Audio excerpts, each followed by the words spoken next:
As políticas adotadas pelo presidente Bolsonaro para os povos indígenas pode lhe render mais uma denúncia junto ao Tribunal Internacional de Haia, justamente por ferir o que estabelece a Constituição Federal sobre o tema, mas também a Declaração dos Direitos, sobre os Direitos dos Povos Indígenas das Nações Unidas.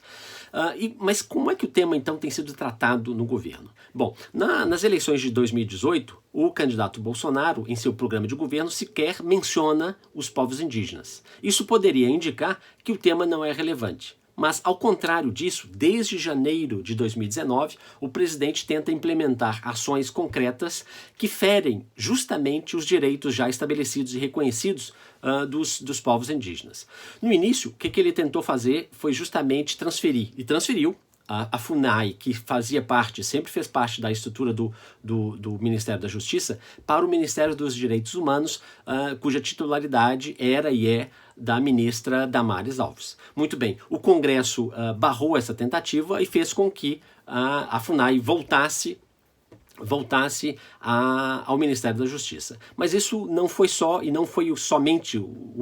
isso foi só o início da história toda. Muito bem. No início, em seguida, o presidente colocou como presidente da FUNAI um general de descendência indígena, mas que logo em seguida foi demitido, precisamente porque não estava disposto a atender todas as demandas dos ruralistas. Foi daí que colocaram um policial federal do Mato Grosso, que atendia já há muito tempo, já tinha uma relação muito próxima e amistosa com as demandas dos ruralistas. Mas quais são os temas principais do presidente Bolsonaro que ele pretende implementar? Bom, uma das medidas foi justamente interromper as demarcações das terras indígenas, que já vinha, não vinha muito acelerado, mas se vinha num ritmo bastante, digamos assim, concreto e técnico, seguindo as orientações dos antropólogos e assim por diante. Outra medida que pretende implementar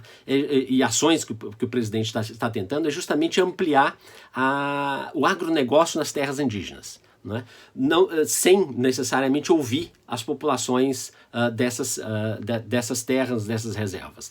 Além disso, é indispensável para o projeto do Bolsonaro ampliar a mineração em larga escala nas terras indígenas. Então ele tem um apreço muito especial, como há muito tempo ele já vem demonstrando isso, essa sua insatisfação de não se permitir a mineração em larga escala em terras indígenas. Muito bem, mas não é só isso.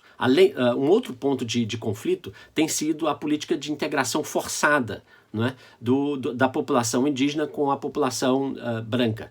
Isso vem desde 1973, pelo menos, do Estatuto do Índio, lá do regime militar. Então, na verdade, ele está pretendendo retroceder a 73,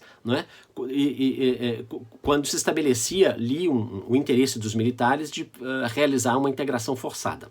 Ao mesmo tempo, o presidente Bolsonaro tentou retirar da FUNAI justamente a atribuição de fazer as demarcações de terras indígenas. Ele tentou fazer isso aí, mas o Congresso barrou, e em seguida qual foi a alternativa do presidente Bolsonaro? Foi fazer uma medida provisória. E essa medida provisória foi barrada justamente pelo STF. Então, nesse sentido, é mais um motivo pelo qual o governo não tem tolerado as decisões do Supremo Tribunal Federal. Além disso, se tentou também extinguir a Secretaria de Saúde Indígena, mas diante da forte reação dos povos indígenas, eles tiveram que restituir essa secretaria. Ao mesmo tempo, a gente tem visto e vimos na gravação, na sexta-feira, na gravação da reunião do dia 22 de abril, onde os ministros fizeram todo o esforço para se parecer cada vez mais com as manifestações do presidente Bolsonaro em vários temas. Os ministros Salles e também o ministro Weintraub, eles manifestaram explicitamente as intenções do governo Bolsonaro que ferem diretamente esses direitos dos povos indígenas. Bom, o ministro Weintraub disse que ele não gosta e não tolera, e ele odeia, na verdade, o termo povos indígenas. Ele sequer reconhece o termo. Olha, isso está e não precisa que ele reconheça, isso está na Constituição. A Constituição de 88 estabelece em vários artigos, e esse é o termo utilizado, povos indígenas. Então ele não pode simplesmente querer escrever uma Constituição que seja sob medida para o projeto que eles têm. Além disso, isso é marca de todos os regimes totalitários o não reconhecimento de etnias que vivem numa mesma nação. Simplesmente o que ele disse foi: só existe brasileiro, não existem outras etnias. Olha, tem mais de centenas de línguas, etnias, mais de 300 etnias distintas. Então, independe da vontade do ministro Weintraub e do presidente Bolsonaro, o reconhecimento dos direitos dos povos indígenas. Isso está garantido na Constituição. Então, nesse sentido, mostra claramente e verbalizaram essa sua intenção de ir contra a Constituição. Ao mesmo tempo, foi chocante também ver o ministro Salles tentando dizer que a grande oportunidade agora da crise do coronavírus era para se aproveitar para tomar medidas que justamente permitissem realizar alguns desses seus projetos, que é justamente ampliar não só a devastação da floresta, mas institucionalizar e regularizar grilagens em terras amazônicas, e assim por diante. Então, nesse sentido, é muito provável que o presidente sofra aí mais um pedido de mais uma denúncia, já que já existe uma. A Associação Brasileira de Juristas pela Democracia já entrou no Tribunal de Haia com uma acusação de que o comportamento e as atitudes do presidente Bolsonaro diante da pandemia caracterizaria uma tentativa de genocídio.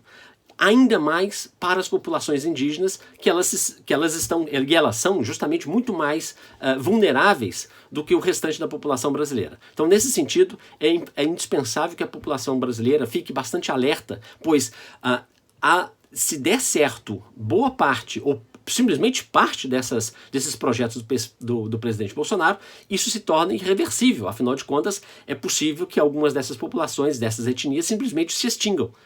Então, o alerta deve ser redobrado também nesse aspecto que está distante de nós, está distante de quem vive na cidade, mas essas consequências são irreversíveis para toda a população brasileira.